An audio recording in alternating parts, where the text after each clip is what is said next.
Good morning, everyone. What a great opening keynote, huh?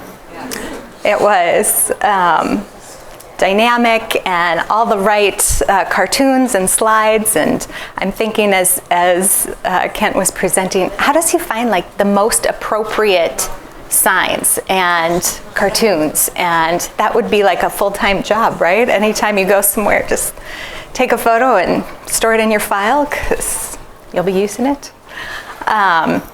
But it was fabulous. My name is Heather Griller-Clark. I am a principal research specialist at Arizona State University.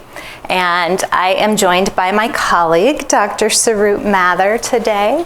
And we're going to talk about re-engaging kids from the juvenile justice system. My background, I'm a Midwesterner by birth, so it's very nostalgic to come back to rainy, cloudy, gray days. I was born and raised in Minneapolis. I moved to Arizona and never left. I was a special ed teacher for our State Department of Juvenile Corrections for a number of years. I taught also in regular public high schools and found my way back to ASU and have stayed there for a while, working on issues around juvenile justice and special ed. And this room is very nostalgic of special ed because, you know, we're usually at the very end, in the very corner, in the trailer, in the back. So congratulations on finding your way here, and you're among friends. Maybe if I could just get a pulse on the room. Are there any juvenile justice educators in here? Okay, great. Like a third, maybe? Okay, so we're going to do a quick kind of overview of youth in the JJ system. What are some of the characteristics? And that will be refresher information, of course, for all of you.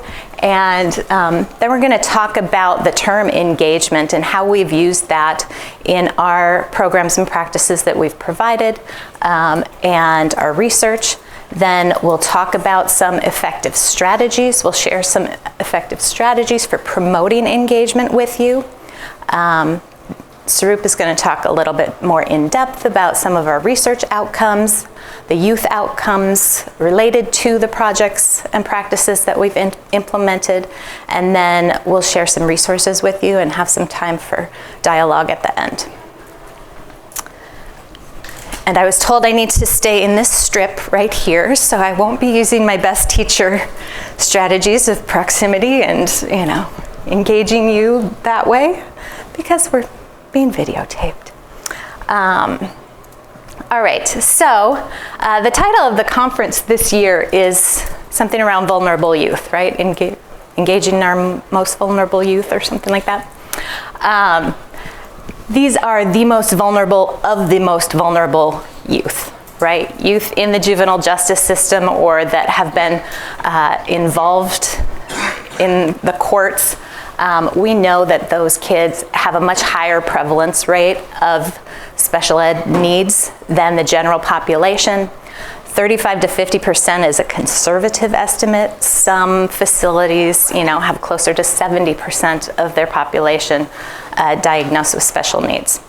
And that's just those kids that they've received the records on, right? So this population also has more adverse childhood experiences, which is not surprising when you consider the setting. They have more mental health issues, higher level of involvement in child welfare and the foster care system. We've seen tremendous increases in that in foster care youth in our population in Arizona in the last 5 to 10 years. I would say probably half of our kids behind the fence are in DCS custody. And they have long histories of disengagement with school and school failure. It's not really their favorite place to be. So we want to change that. We know that when they are released from juvenile justice facilities, typically they don't go back to school. Almost 2/3 do not. If they do return to school, the chances that they're going to recidivate are high. If we can engage them quickly, that decreases that chance substantially. And we'll talk about that a little bit more later on. In terms of post-release employment, because so few of our students from JJ actually return to school and want to return to school and find it a warm and welcoming place, many choose instead to go to work, to complete whatever kind of terminal degree they can when they're behind the fence, if that's a GED or as many high school credits as they can get, or even a high school diploma. Then they choose to work instead. So we have focused more on career readiness and some transition to work strategies in the last, I would say, 6-7 years than we ever did before. Before we were all about kids need to be in school. We need to get them back to school, especially if they're under 16, which is still the basis from which we operate. That is the best place for them. But knowing that 2/3 are not going to go back there, we've had to adjust a little bit in terms of our thought around what is good for this population, and listening to their voices a little bit more. So we know that even when they are released and they choose to go to work instead of school, the unemployment rate is high. We know that if they do get a job, they're going to make less money than their peers who were not incarcerated.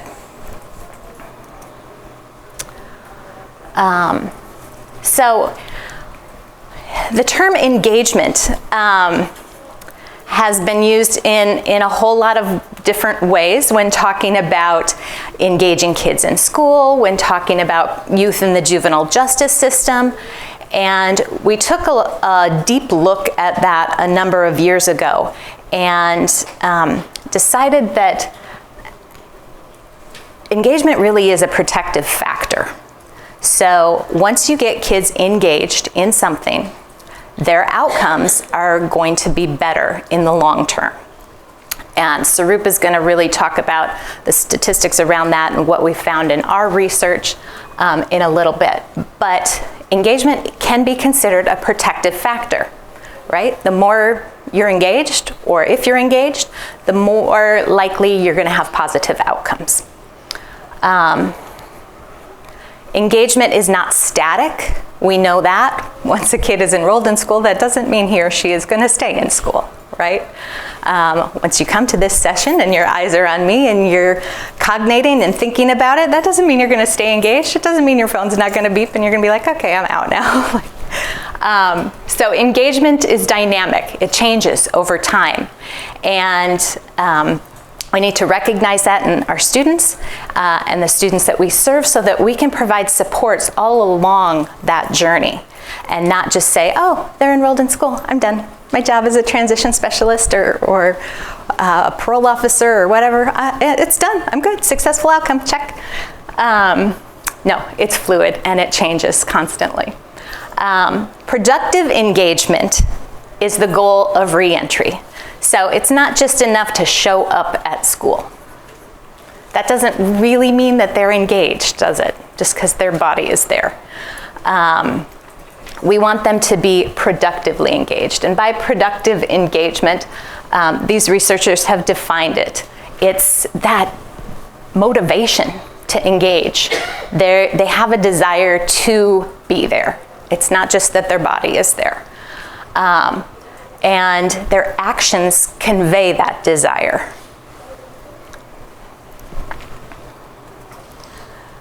All right, so we've also looked at engagement as not just a construct, but a philosophy. Who needs to be involved in engagement? In the past, and still to some degree now, if engagement is used as a measure within the juvenile justice system or within schools, we usually place the responsibility for that on the student, right? It's your fault you're not engaged. What are you doing that's detracting you from being a part of my classroom, or what is detracting you from not re-enrolling in school when I am your transition specialist and I'm taking you there and I've got your paperwork, and it's your fault if you're not going. We can't continue to do that. We have to share the responsibility for engagement. It is not just something that is up to the youth. It is not just something that's up to the juvenile justice system. A lot of blame has been placed on them also, right? It's your fault you're not getting these kids back in school. It is nobody's fault. We need to stop pointing fingers. We need to think globally as a community. It is all of our responsibility to help these kids be engaged. So a lot of our work initially in some of our projects, or in our most recent projects, has been around engaging the community. What does it look like to support kids that return to school or work or your neighborhood from the justice system? What does that look like for me as a service provider? What does that look like for me as a public school teacher? Some of the measures around productive engagement can be things like re-enrollment in school, employment, engagement in sports, churches, youth groups, community services. There's a push nationally to look at positive youth outcomes and engagement as more definitive measures of good things that kids are doing once they're released, rather than just the bad things, right? We're shifting our focus. What you feed will grow. We're going to look at positive youth outcomes and measures and stop just focusing on recidivism. That's still the first question people ask me, what's your recidivism rate in Arizona? But we're trying to move away from that. All right, so what are some tier 1, because we're PBISers, right? And we talk in tiers. What are some universal strategies that we can use to promote engagement of kids once they're released from juvenile justice facilities and return to the community, whether that be school or work? Well, one thing that we know is very effective is to have a point person. Whatever you call that point person, if it's a reentry specialist, a transition specialist, in some places that parole officer can serve this role. In other more larger jurisdictions, it might not be as successful because that parole officer comes to the table with a slightly different lens than education, right? They're more concerned with safety and security, and they may not speak education jargon. They may not be well versed in special ed. Although if that is the model in your community, you can also encourage professional development and focus on kind of retraining those parole officers to look at education, maybe not last, maybe first, and do special ed boot camps. We've done special ed boot camps with our judges and our POs. We had a judge one time that said, "I sentence you to special ed." And we were like, or I mandate special ed services, sorry. I mandate special ed services for you. And we were like, you can't really do that, it's not how it works. So we did a boot camp on special ed and what that means and what are the policies and procedures for judges as well as parole officers and some of the court staff. So it's possible if you don't have a designated transition or re-entry type of person, to provide professional development to get other roles and individuals up to speed related to transition.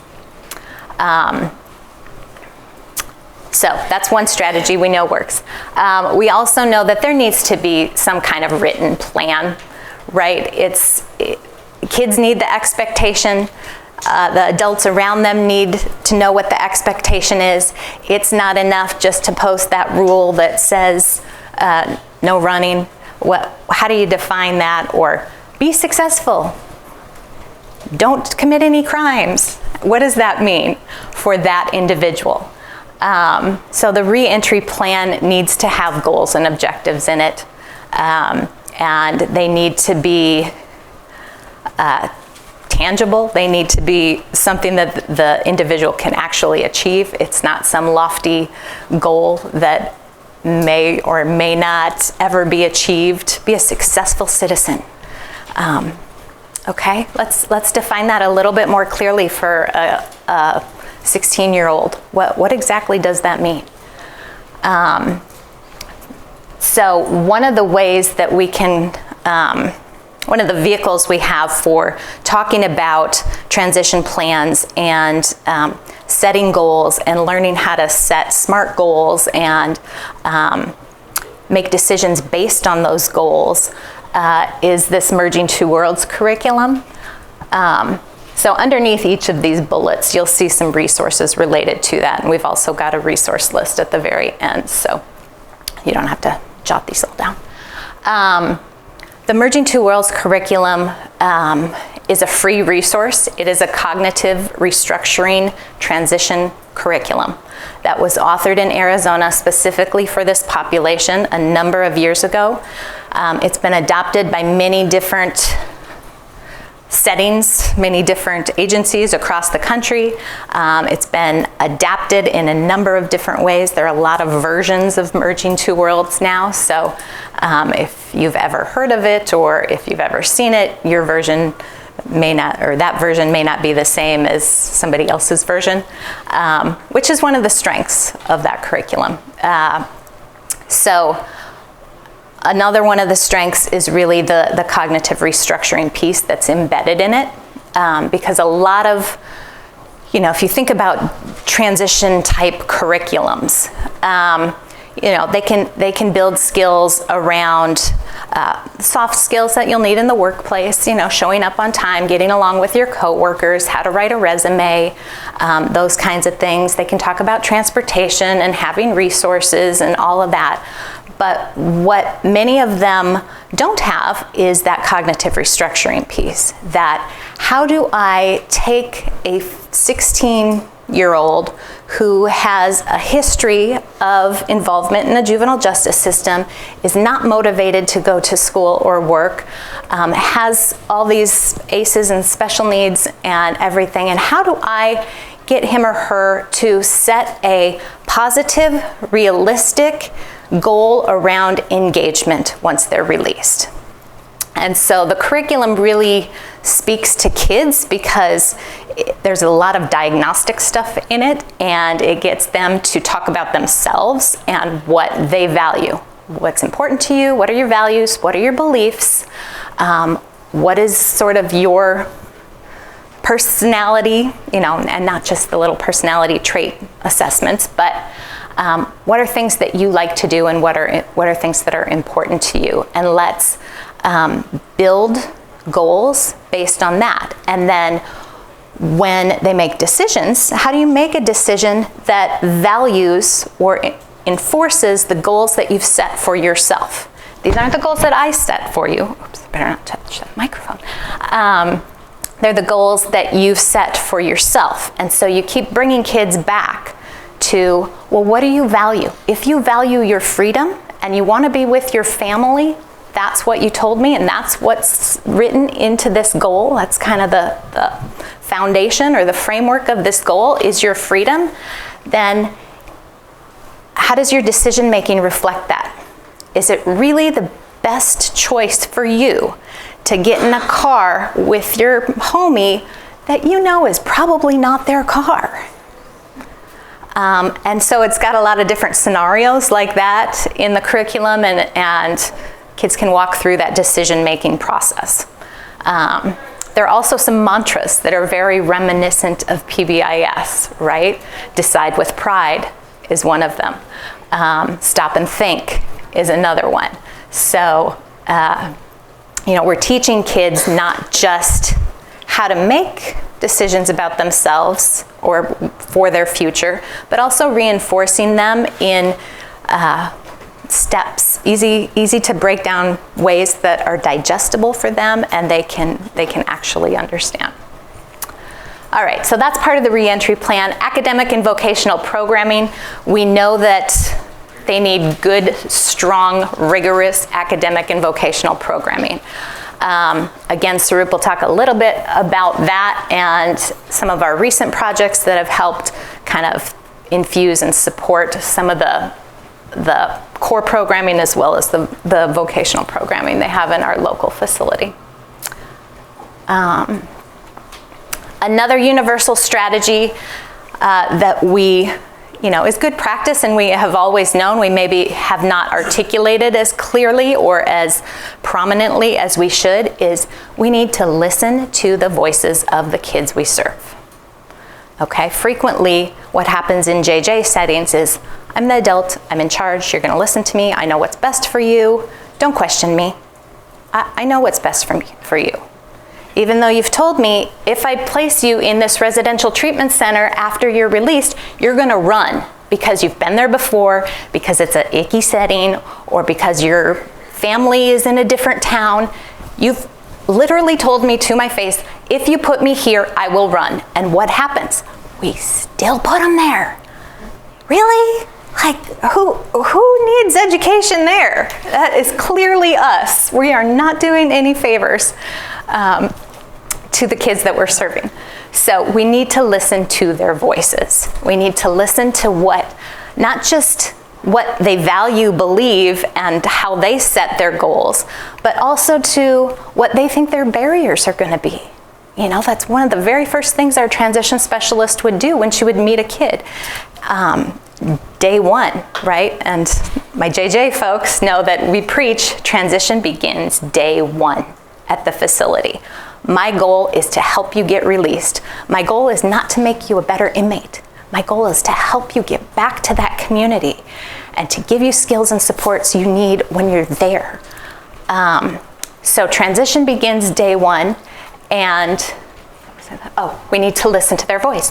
What do you think your barriers are gonna be once you're released? You don't have a place to live? Okay, let's start working on that. You're worried about going back with your same peer group that has been maybe not the best influence? Okay, let's start working on that now. So listening to their voice, universal. Also providing professional development. We are all here. We need to support the folks, the boots on the ground, the people that do the work every day, and give them easy to digest strategies, right? With follow-up. We can't hand them journal articles and tell them to read them. We can't, and we've got to follow up. Professional development is not just, a booster shot once a year. It's got to be throughout your practice. The IRIS Center has really good training modules around introductions to the juvenile justice system and juvenile justice education. I've used them when I've taught courses, they're quick and they're content rich. All right, another tier 1 strategy that I mentioned a little bit is improving community awareness and engagement. I don't think that we can ever do this enough. I am frequently surprised that the general public does not know what happens behind the fence to kids when they're locked up. Most people don't know that they are served by certified teachers. Yes, certified teachers, just like public schools. Yes, they're required to go to school.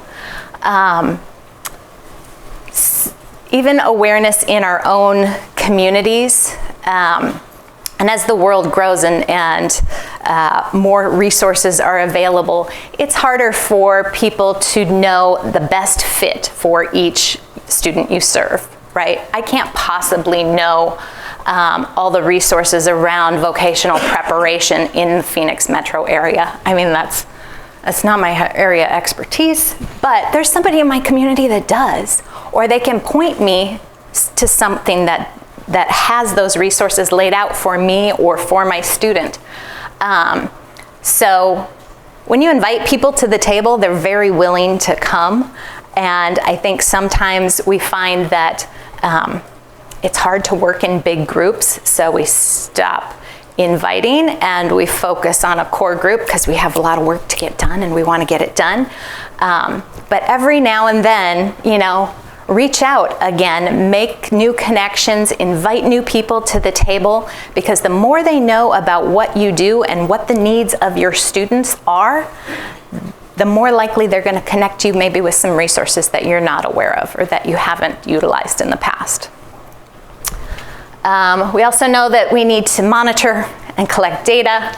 We'll talk all about evaluation, and we need some funding. I'm not going to get into those too much. If we're talking about improving engagement to employment, we know that we need to engage employers.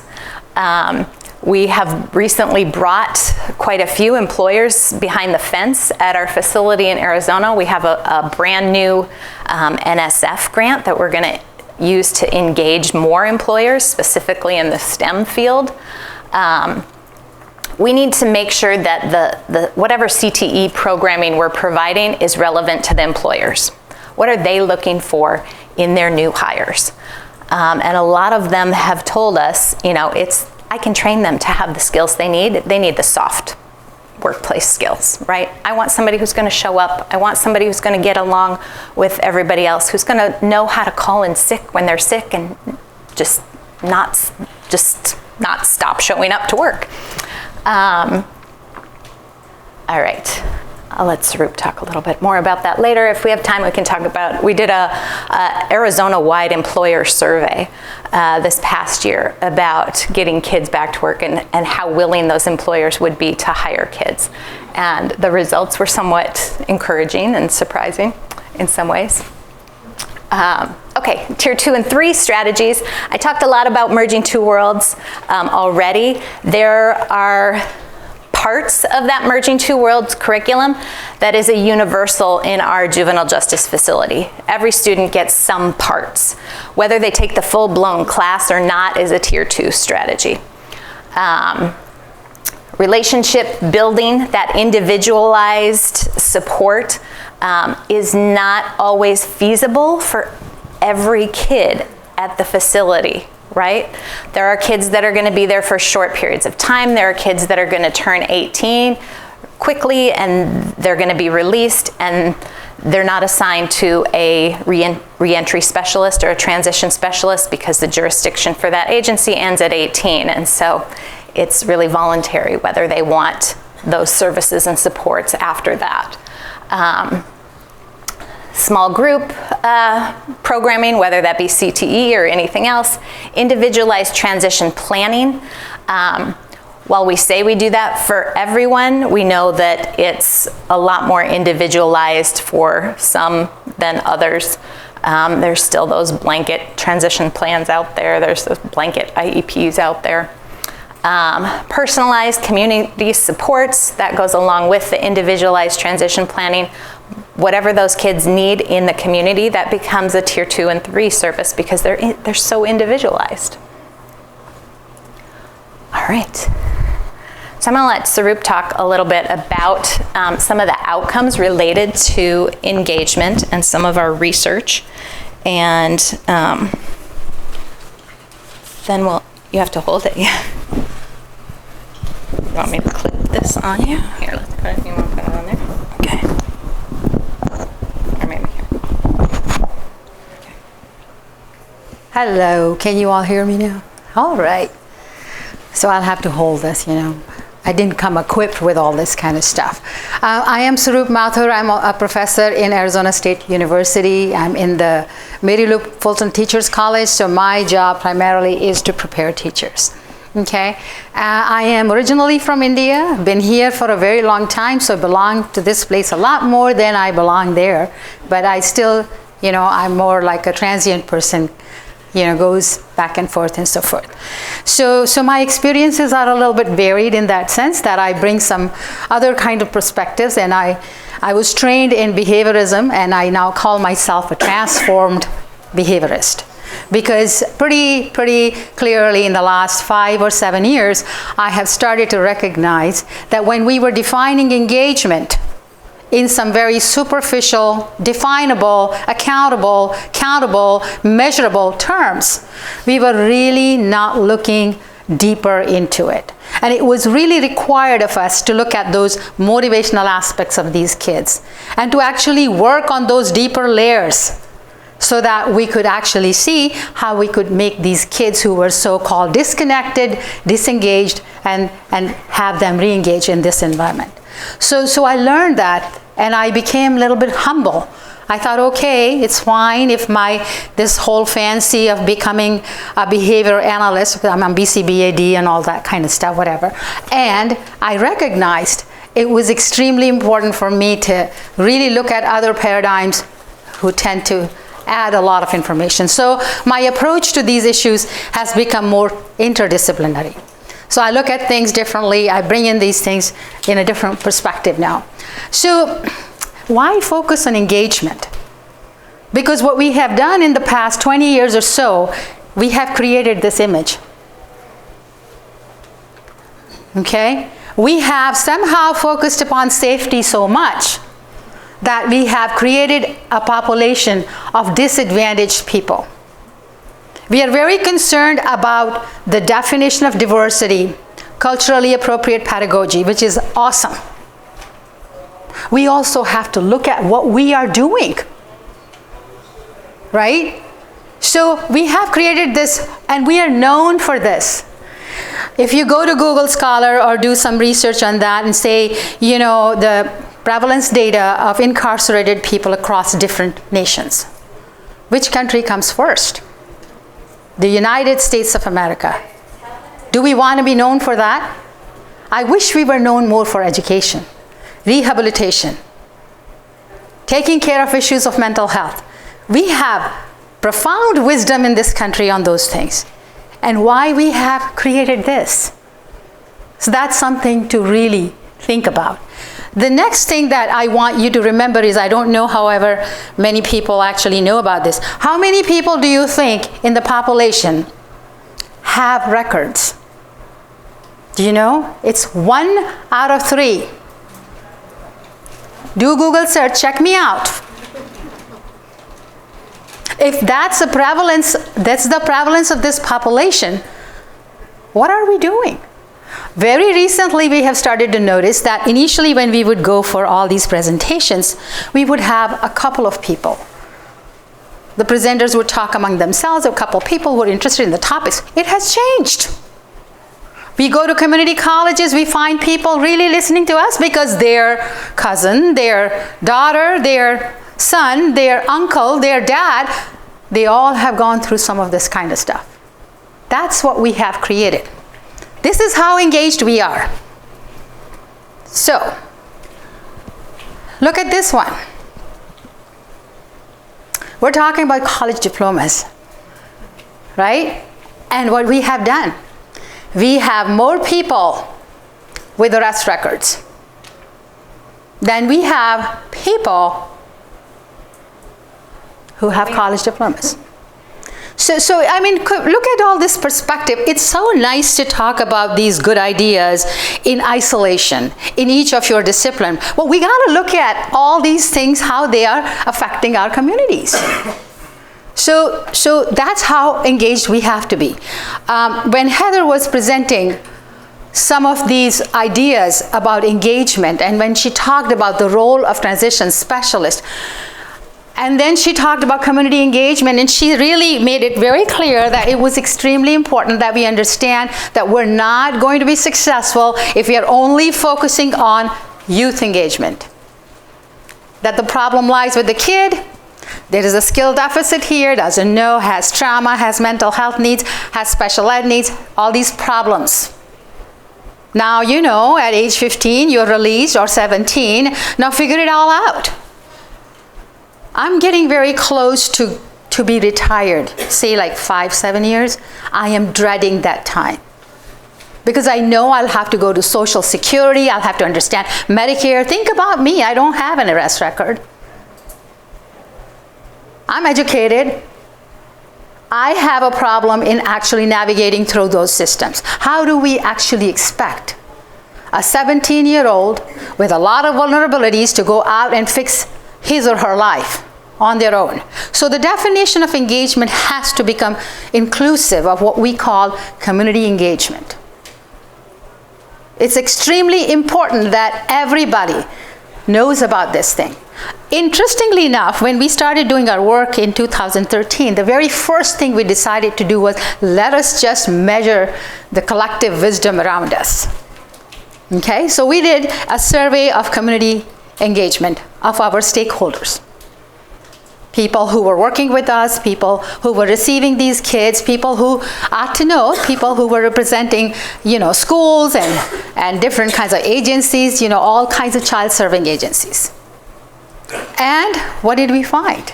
There were a lot of reentry practices that were listed on the left side, and then they had to say, how much do you know about this particular reentry practice?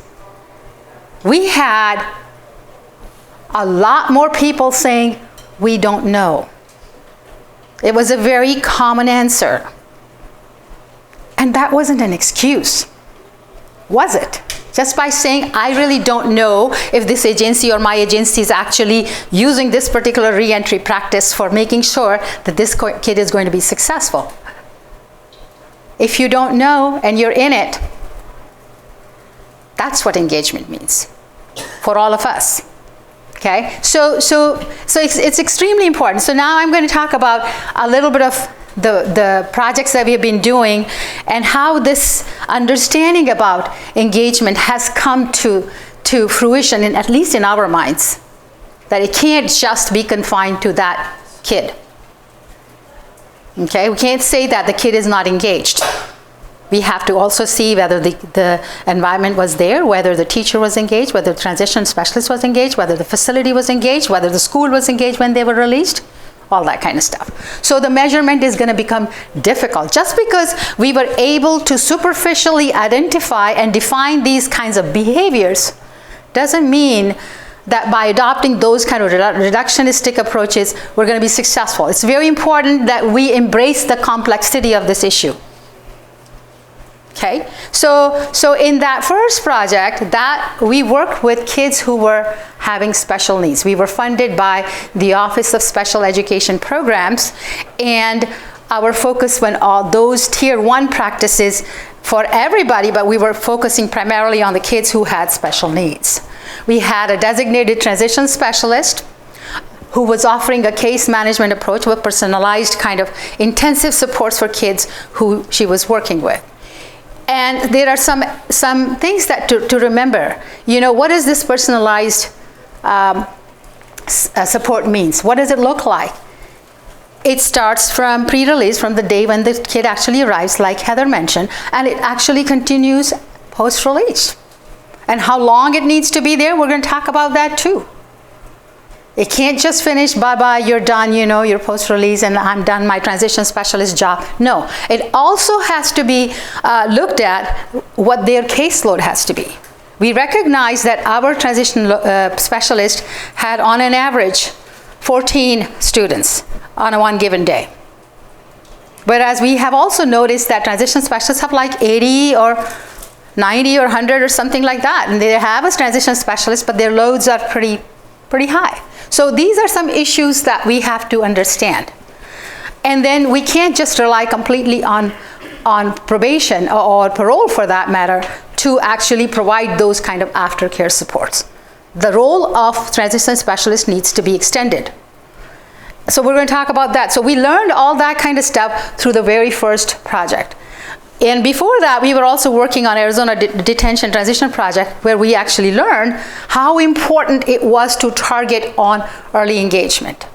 By actually focusing upon early engagement, which means the kid is actually out and you need to start working with this kid. You don't have to say, my job is done. The job actually begins in some different ways that you still start working with that. You have to make sure that the kid is engaged. Okay, so we learned that part. So there were a lot of things that we learned, and when we start working with these kids and they demonstrate early engagement, it actually serves as a predictor for long-term engagement. If they are engaged in the first few days, they are going to be engaged for a long period of time. And they also demonstrate reduced recidivism. So it goes hand in hand. So you got to target on that one thing, and who is going to target, what kind of a load they need to have, all that needs to be part of that discussion. Okay, so the other project we had was the RISE IT project, Reentry Intervention Supports for Engagement by Integrating Technology. We became more focused on what these kids would get engaged with. And that was our second chance project. And we learned that when they are involved with technology, it seems like they could carry some of those skills that they are learning out in the outside world. They would be more engaged. And we haven't quite done the full analysis of that particular project, but we've done the first one. And we have some very, very distinguishing findings that are very important for all of us. So, and then we started to work on these CTE classes. We had some extra coursework that we offered to these kids, during their universal tiers. There were certain kinds of certifications that all of them were offered. And then in the next levels, we added those certificates for them and made sure that they were getting some personalized attention based upon their skills and abilities and so forth. So the findings that we have right now to share with you are actually depending on the project that was funded by the Office of Special Education Program, which was that we targeted these kids who happened to have special needs, and then we wanted to see how the individualized, personalized supports that they receive with a designated transition specialist who actually worked with these kids starting from pre-release and continued to provide services post-release, how those findings actually attributed to some of these thought processes that we have right now. So we had if you look at this is pretty small, so I'm not going to go there. I'm not supposed to walk there. But you can see we have 34 kids who were Project RISE kids. We actually worked with 45 or so, but then there were some criteria that were needed to be met for the study. And so we ended up having 34. And then we did some, quasi comparison with the other two groups, the ones that were special ed but did not receive our services that were more enhanced and had more individualized, personalized care for those kids, but they had all the mandatory services that were needed for from the law's perspective. So they received all that. And then non-SPED comparison group consisted of kids who were not identified. I'm using it as my mic. Right? You said you can clip it on your thing. Can I? Yeah, here. That's a good idea. I was just holding it like I have to hold a mic. Your mic is here. Are we good? All right, so now the rest of it goes, thank you for saying it. Okay, so you can see there are 3 different groups, right? So the ones that were working with us and the ones that received the mandatory special ed services and the general ed kids. And these are some of the demographic comparisons across the groups. You see that. And they were very, very similar. We did the analysis of variance, just to make sure that these groups were comparable, for the further analysis. What did we find? We found, this is the most important finding that we had, that one of the most salient predictor that we could identify was 30-day engagement. If the kids were engaged on a 30-day mark, they were more likely to be engaged on a 120-day mark. And they had reduced recidivism for, if you look at the follow-along data for recidivism that I will show, they had reduced recidivism.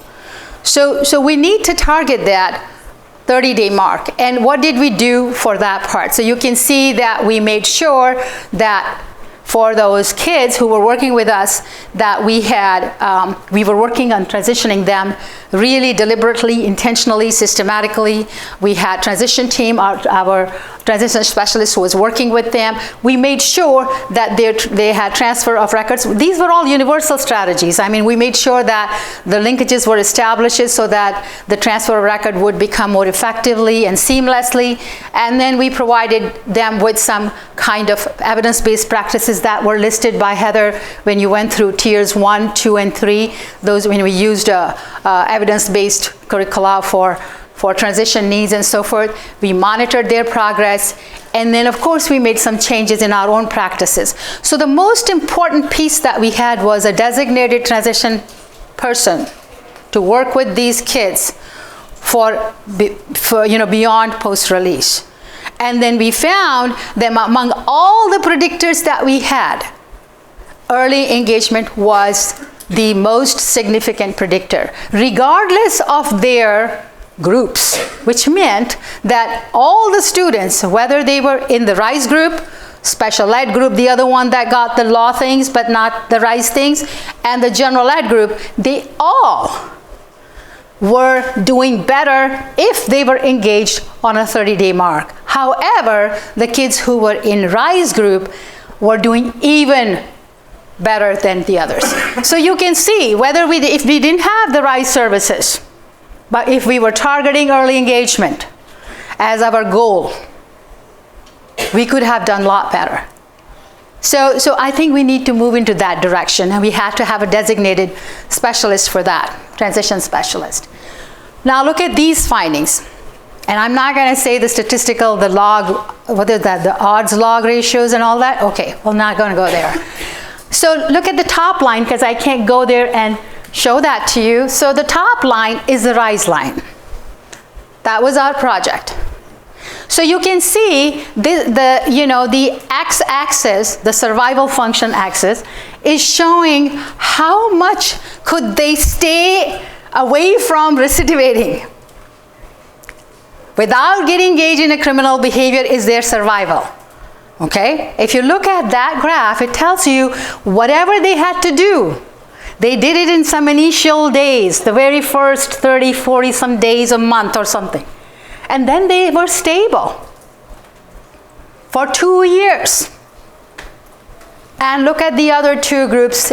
Look at the special ed one and then the general ed one. Obviously, general ed one, the next one, and then the special ed. So you can see with the survival data that we have for 2 years, it is extremely important to target the first few days, like 30 days. Okay? So that was very interesting. And the other predictors, the risk scores that we tend to spend a lot of time, and we have to select those assessments and all that kind of stuff. The separation referrals, when we want to send them out from our instructional settings and we keep them there. The other things like GPAs, whether they had, GED or high school diploma, I will tell you, nothing of that sort was predicting any of it. Merging two word was approaching significance, and early engagement was the most significant predictor. So we gotta keep that in mind.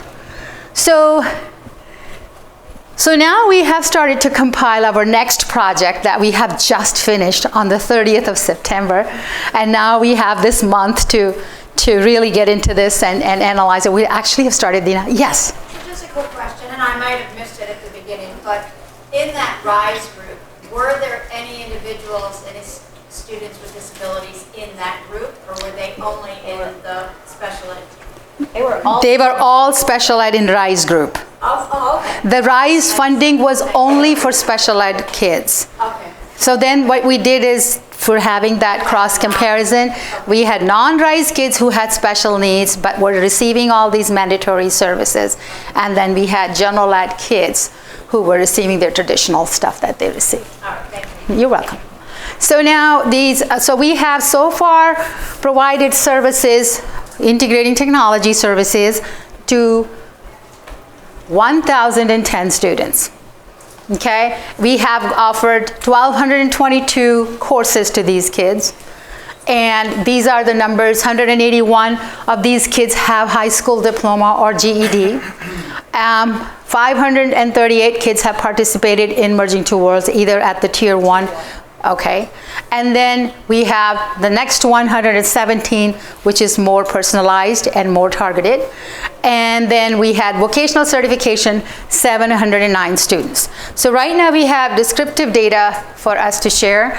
And then some of the post-release findings that we have, 228 of them are having some kind of employment or vocational training. So we consider that productive engagement in our definition. We have post-secondary education, 168. And then we are also working with, I'm not sure if you know this, in Arizona now they have extended the date of services up to 19. So we already, as we were hearing about that, we had extended our services to 18 plus. And that became a very viable group for us because we would have a lot of learning from them, as they are not under the supervision of any of those agencies now. They're adults, so they have given us permission to follow them and all that kind of stuff, so we might have better understanding about some of the issues that they encounter. So release boards outreach 18 plus, we have 85 students who were receiving these kind of services. Our transition specialist was working with them too.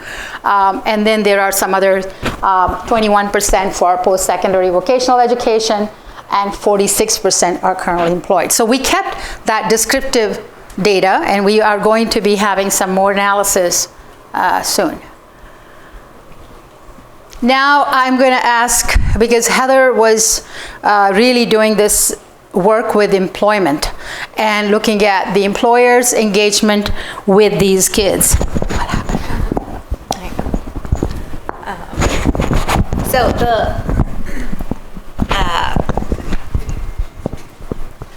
the projects that we've been involved in, I think I mentioned this early on, but our partner in all of them has been the Arizona Department of Juvenile Corrections, which is the most secure facility for kids in Arizona.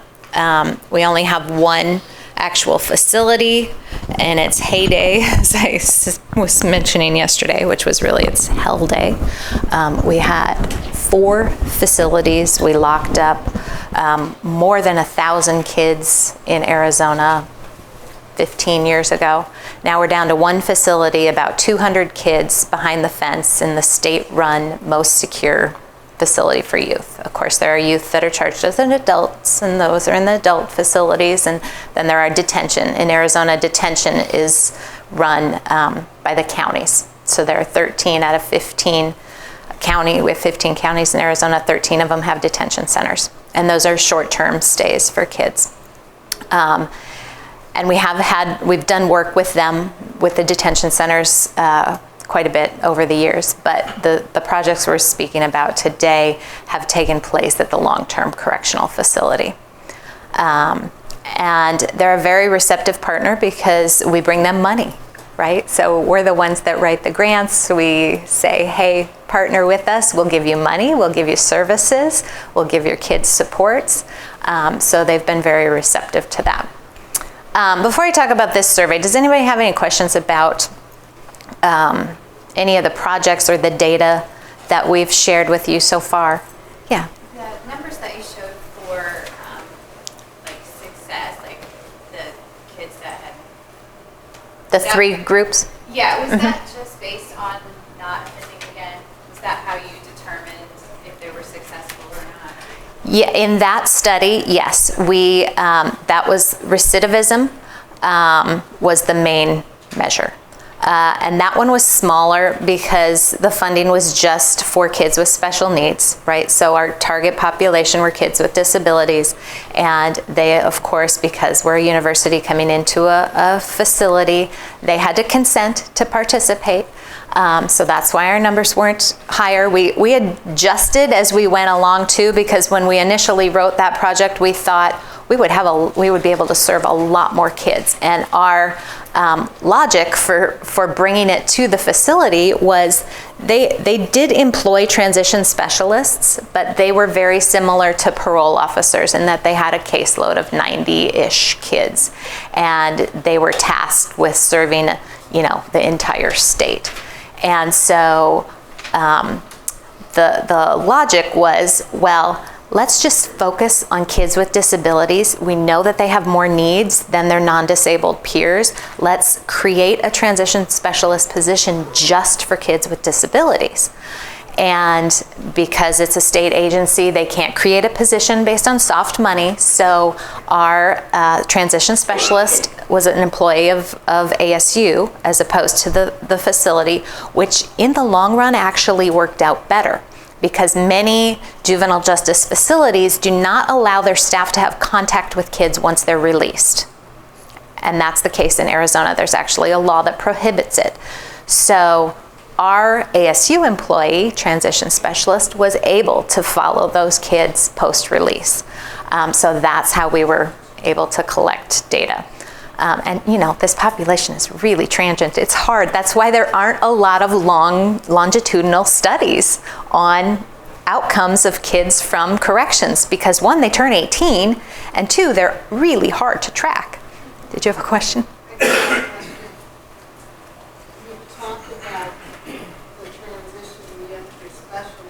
Position is there any other staffing that you would put in place or you would suggest that would support not just reentry but other areas that would support reentry and transition beside this one? Well, juvenile justice facilities typically do what they call a treatment staffing.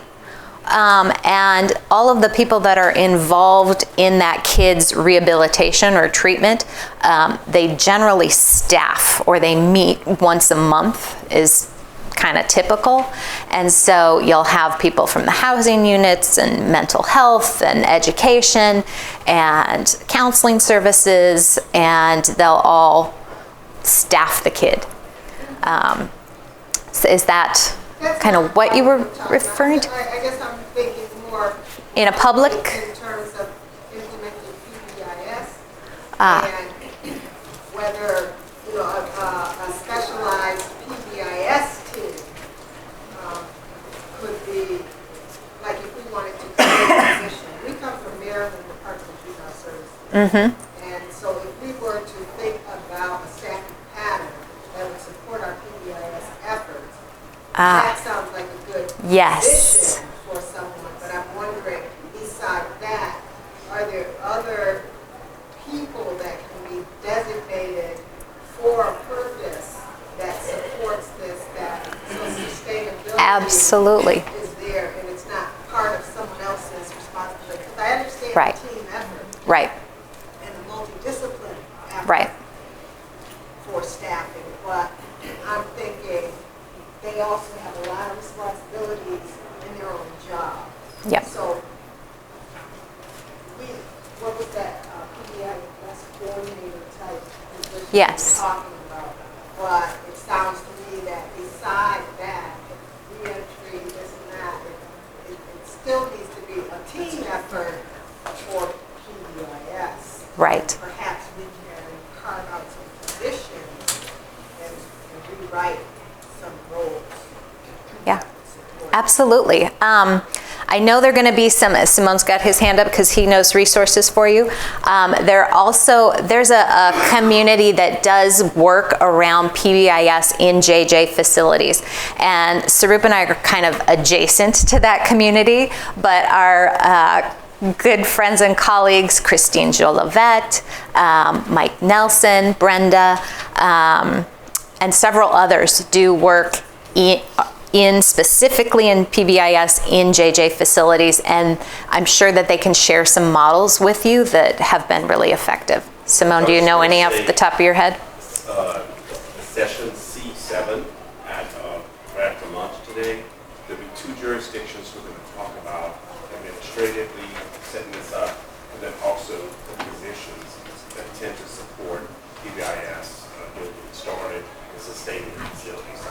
I'm not going to plug in for our session. I'm just trying to help answer that question. I have an example for, in Arizona, I worked with one of the counties, and they had, it was a high school unified district, and what they did is they had their PBIS coordinators who were working very closely with the detention facility there. And they came up with a dashboard, and they had anticipated this thing that they would have to come up with this documentation of people who, the kids who were actually likely to be detained. They knew that ahead of time because, this kid is going to be in the detention facility. That they come up with that kind of a system that was so anticipating things like that. And so they had come up with a dashboard where the teachers from the district were putting all the work that this kid had to do, and the staff, the detention staff, was working with these kids in their detention facility.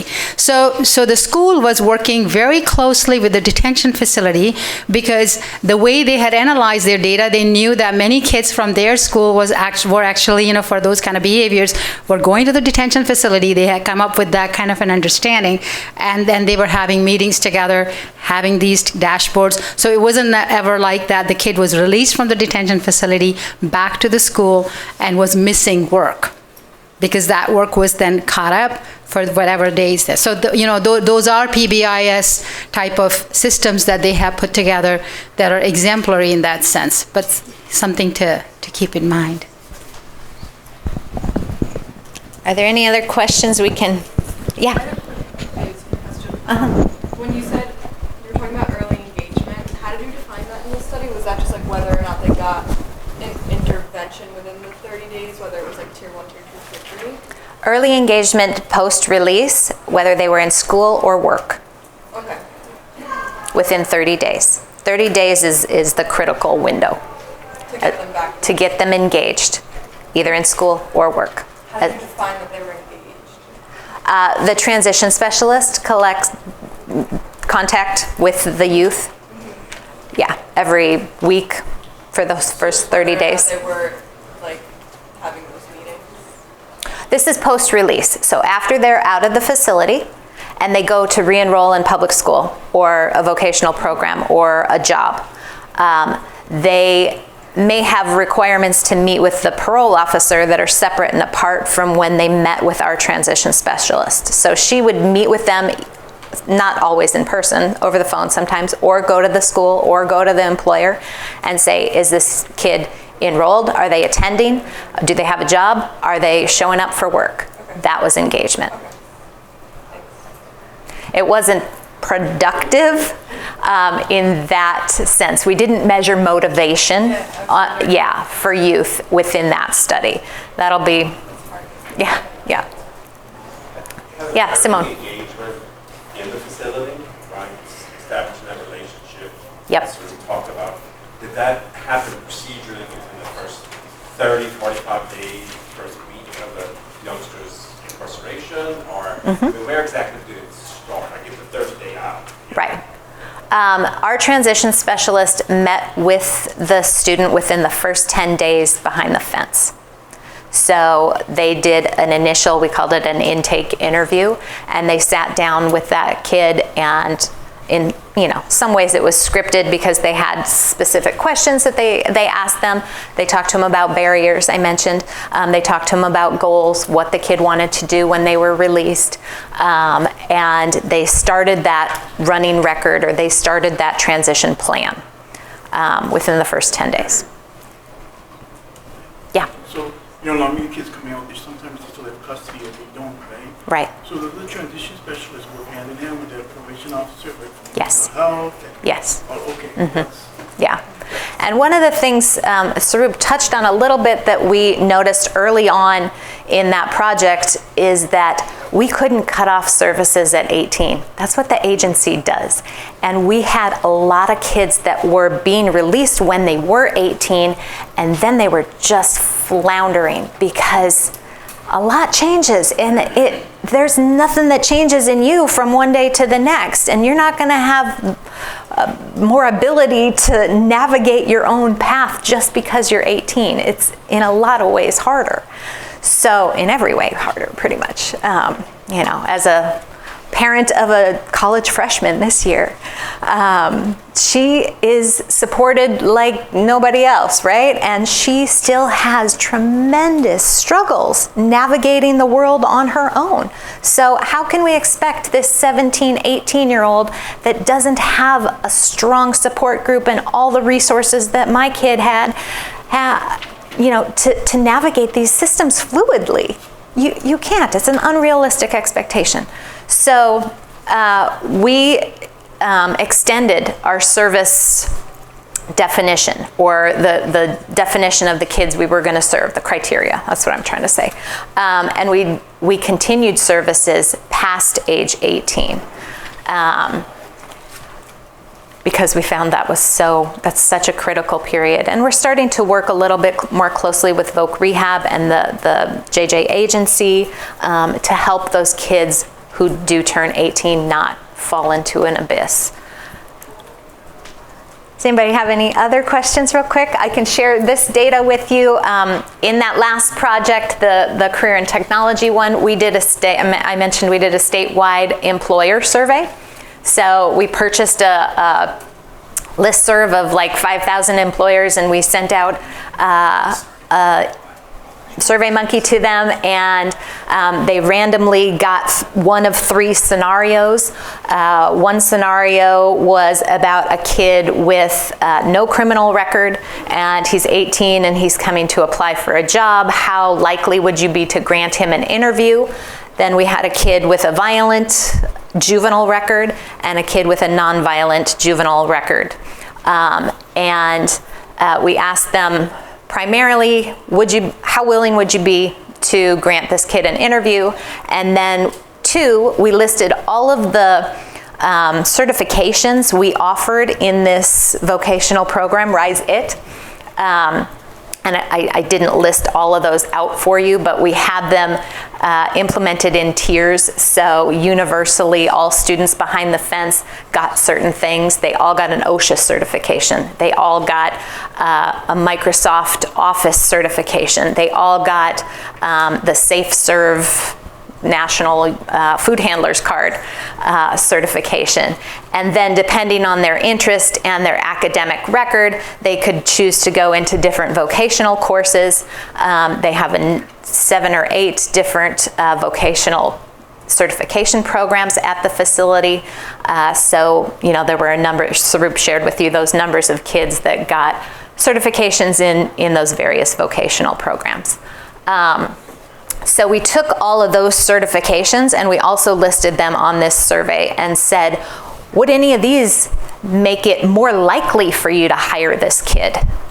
And what we found, answers to the first question, and some people look at this and they're like, oh, 39%, that's not great. I think it's great. I think it's absolutely great that almost 40% of employers are willing to give a kid with a violent juvenile record an interview. Nothing else, they don't know anything else about that kid. That goes up when it's a non-violent offense, and of course, but look at the difference. I mean, it's not even that much difference between the non-violent offense and no criminal record.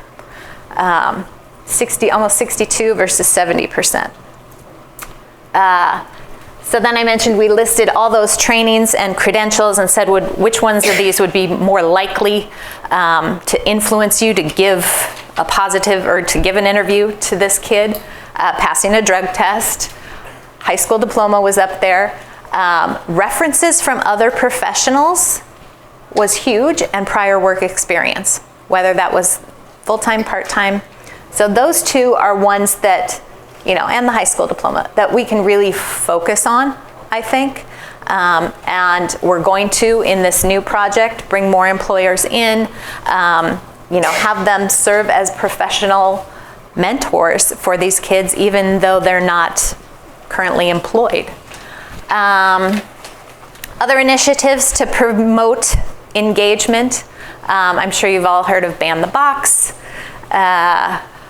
We need to address that and talk about the negative ramifications of that. And it's not just on the employment box, it's also at universities, right? And sometimes it may not be on the application to admission. We had a graduate student that worked with us previously, and he was a former inmate. And he gained admission to the university, but when he became a graduate student employee, HR had that question on their application. So that's when he got almost kicked out of the university. That kind of stuff, we got to work on that. If we're really about second chances, if we're really about, positive interventions and supports for these kids, we got to address those. Pell Grants, there's a lot of new movement around eligibility for offenders to apply for, or former offenders to apply for Pell Grants. I mentioned this new project that we've got going on. That's the NSF one, and we're really going to target employers in a much more meaningful way in that one. So we're excited to start that. Here are some resources for you. The Transition Toolkit is a huge resource. It's part of NDTAC. If you're not familiar with that, you should be. It's a lot of letters, but it stands for the Neglected and Delinquent Technical Assistance Center. And Simone is your representative in the back from NDTAC. They do tremendous work with this population, with Title I, with JJ. They have their website is vast in terms of resources. So please check that out if there are things you are looking for. The Transition Toolkit that talks specifically about strategies and steps to providing transition for this population you can find that on their website. It was part of a guidance package that came out from the U.S. Department of Ed and Department of Justice a few years ago. And that was a pretty big deal to have those two major federal agencies partner and talk about transition and the importance of services and supports for reentry. And that's just us. If you want to email us, if you have any follow-up questions, we'd be happy to address those. I think we're out of time, so thank you so much for participating today.